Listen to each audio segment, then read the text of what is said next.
A palavra do Senhor vai nos falar em 1 Tessalonicenses, capítulo 2, que o apóstolo Paulo, ele escreve uma carta para a igreja tessalônica, aonde ele vai enfatizar algumas questões que ele gostaria de fortalecer para aqueles irmãos na fé.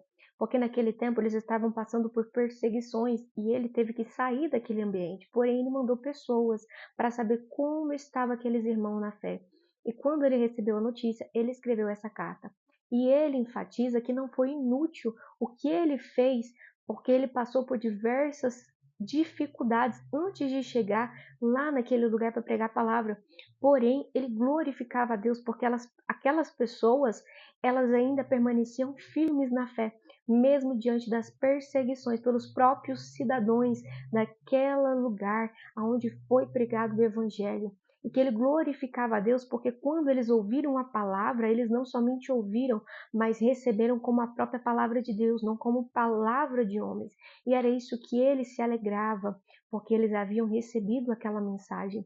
E ele vai trazer um fato importante sobre o caráter dele, porque por conta do alvoroço que estava sendo naquele ambiente, do evangelho ser proclamado e muitas pessoas reconhecendo, aquele lugar, aqueles homens tentavam difamar o caráter do apóstolo Paulo, dizendo que ele era um charlatão, que ele na verdade queria roubar daquelas pessoas, enganá-las, e ele vai enfatizar o fato de que ele não estava fazendo aquilo por bajulações de homens, ou muito menos para roubar deles, mas que ele estava fazendo aquilo porque ele queria anunciar o evangelho de Deus, porque na verdade ele foi um homem escolhido, aprovado por Deus e estava somente cumprindo a missão.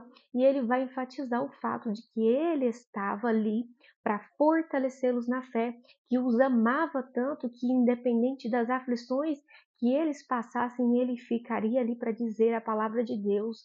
Então, o apóstolo Paulo ele vai nos ensinar sobre liderança, como é ser líder, mesmo diante das aflições, das adversidades, daquilo que tenta nos impedir, nós nos posicionarmos e fazermos por amor, não somente a nós que recebemos a esse evangelho, mas ao nosso próximo, para que esse próximo também possa receber esse evangelho.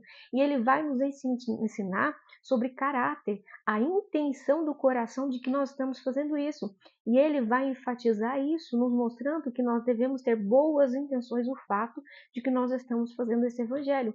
E ele vai declarar para aquele povo: eu estou fazendo isso de forma irrepreensível, justo, bondade, porque eu nem peso para vocês eu não quis ser, porque eu trabalhava para não ser um peso para vocês.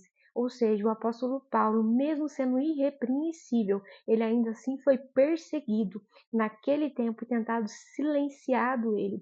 Mas a verdade é, não adianta perseguir os escolhidos de Deus, porque Deus os respalda, os sustenta. Inclusive, ele vai dizer justamente sobre isso, que aqueles que haviam perseguido o povo, que eram os próprios cidadãos da cidade, eles já estavam recebendo aquilo que eles plantaram. Ou seja, quem é é o próprio Senhor quem justifica os seus, quem respalda os seus. Então essa guerra não é contra você, é contra aquilo que você carrega, aquilo que você faz. E o próprio Senhor é quem vai justificar e vai permanecer de pé os frutos e essas pessoas. Então o apóstolo Paulo ele vai nos ensinar sobre liderança, sobre como é amar, e ele vai enfatizar o fato que eles amou tanto este povo que ele gostaria de voltar lá, porém, por causa de algumas dificuldades, ele não voltou, porque o inimigo tentou impedir. Mas mesmo assim, ele buscava uma forma de dizer o quanto amava, o quanto eles eram importantes, que cuidou deles como um pai cuida do seu filho, ensinando, mostrando e os incentivando. E assim deve ser nós como igreja, em unidade, incentivando uns aos outros, em unidade, em amor, em um só propósito, para que o nome do Senhor seja proclamado. Amém? Se essa palavra falou com você, curte, comenta, compartilha. Que Deus abençoe.